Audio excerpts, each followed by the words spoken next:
Halo guys, selamat datang di channel Dorcas Widu.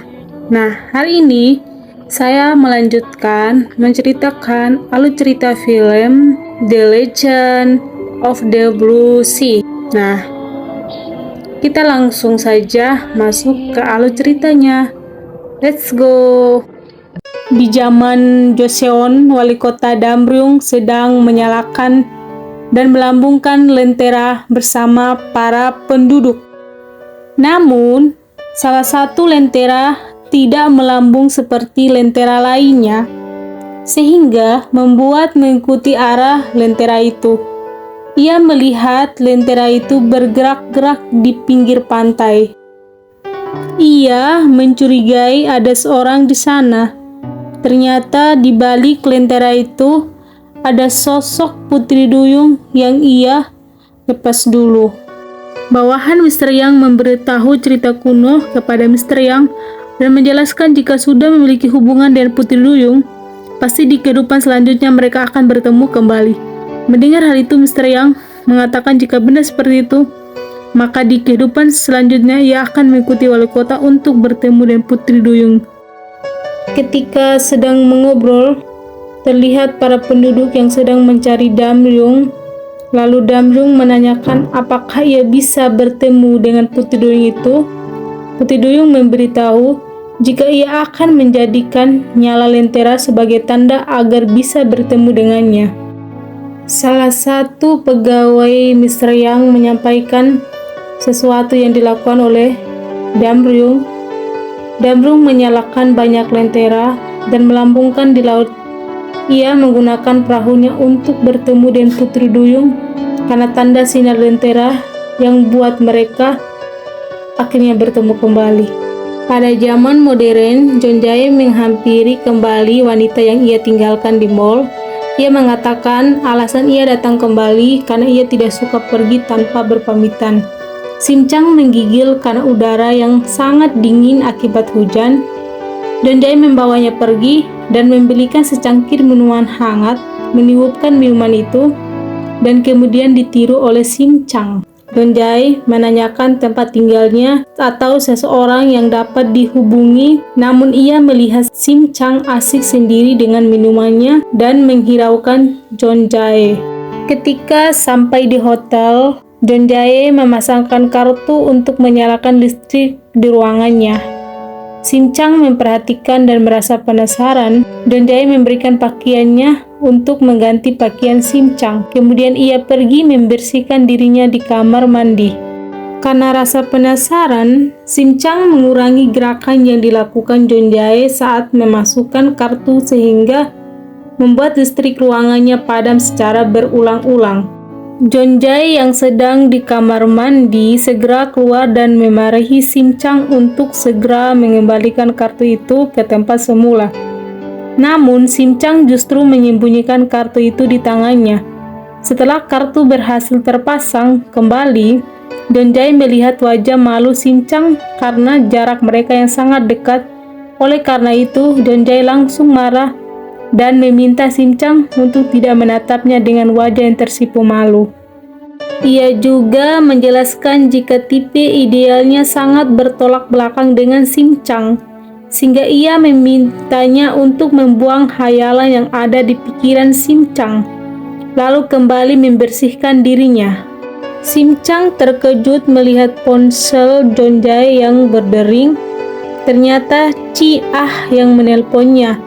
Karena tidak ada jawaban dari teleponnya Ci Ah mematikan telepon itu, ibunya melihat Ci Ah yang ditolak telepon oleh teman pria yang kuliah di KAIS, membuat ibunya minta agar si Ah lebih baik menjadi dokter daripada membuang waktunya untuk hal yang dilakukan anaknya itu. Yoran, seorang pembantu di rumah itu, menyeletuk jika anaknya juga kuliah di KAIS. Mendapatkan telepon yang mengabari jika setelah ditipu, Jin Ok merasa marah dan berasa malu karena semua orang mengetahui jika ia baru saja kena tipu. Dia meminta semua bawahannya untuk menangkap penipu yang berpura-pura sebagai jaksa itu. Bahkan ia tak segan-segan membunuh penipu itu.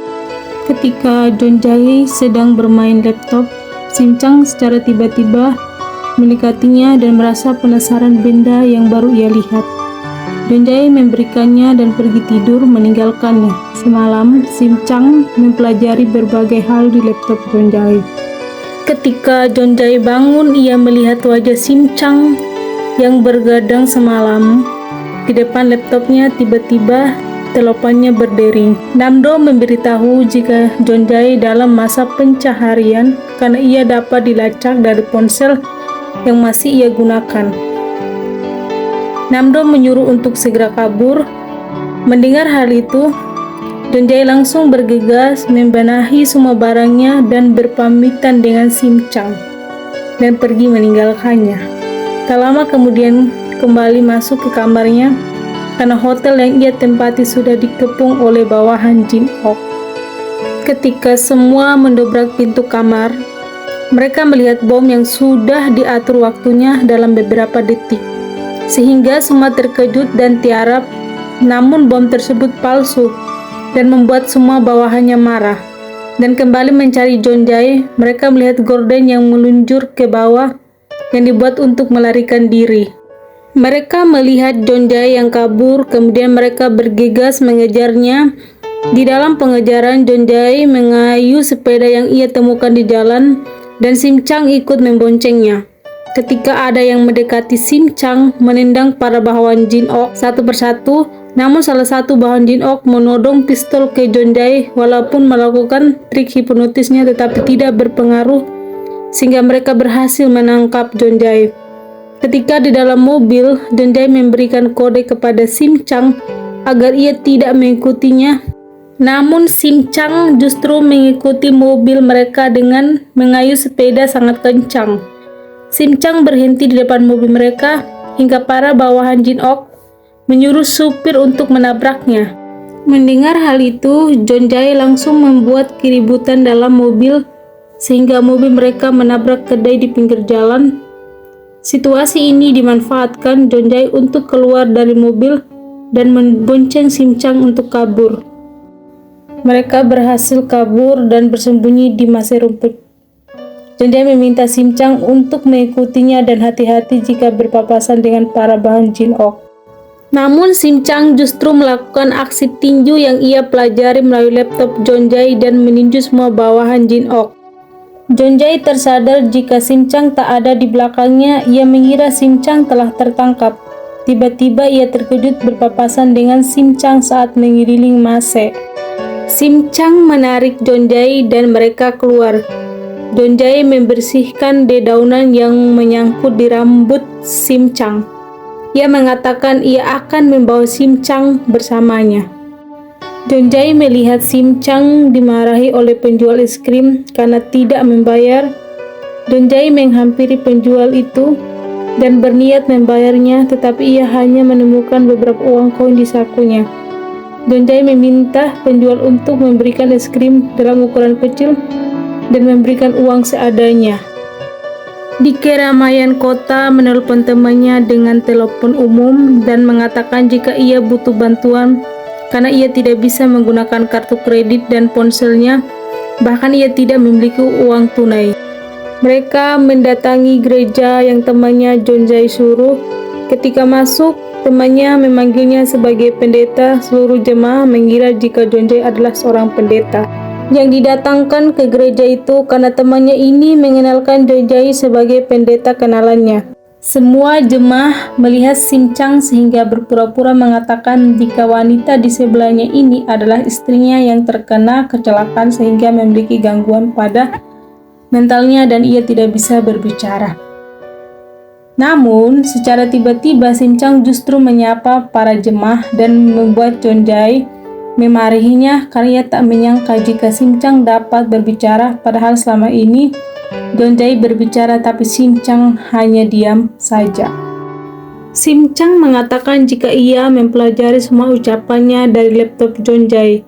Secara tiba-tiba Sim Chang memuji mata Jonjae.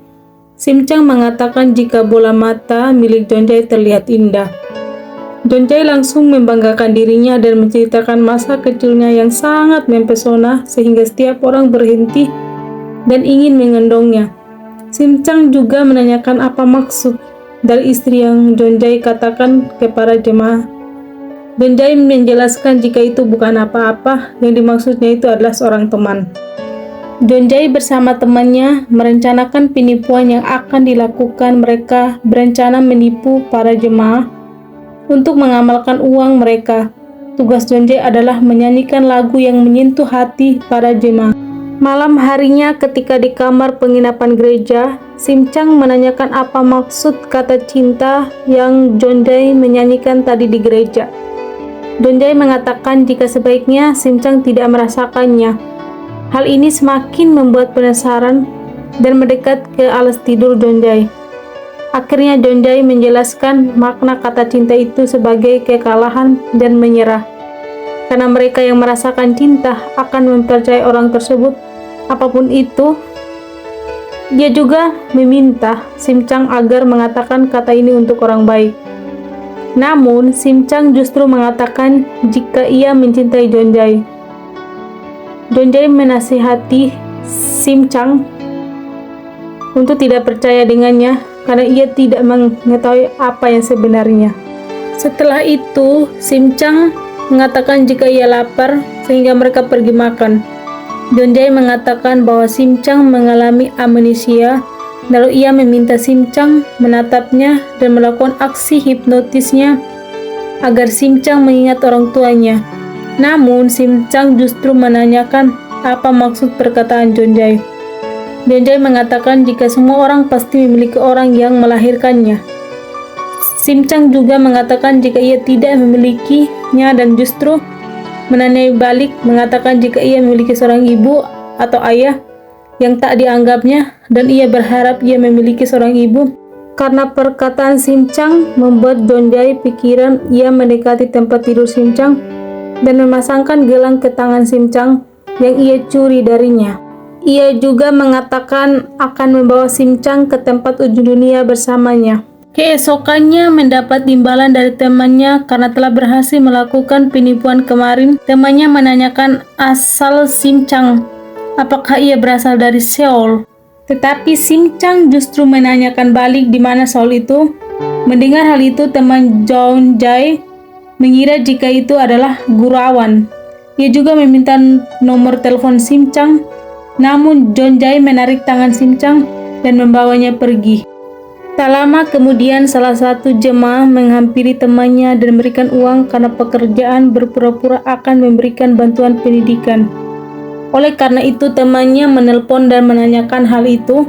Sesampai di tempat ujung dunia dan menyusuri pantai, Jonjai mengatakan legenda kuno tentang setiap orang yang berpisah di sini akan bertemu kembali.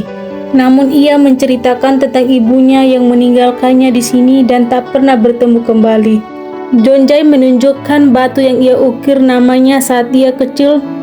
Ia mengatakan ia tak pernah memberitahu nama aslinya ke sembarangan orang.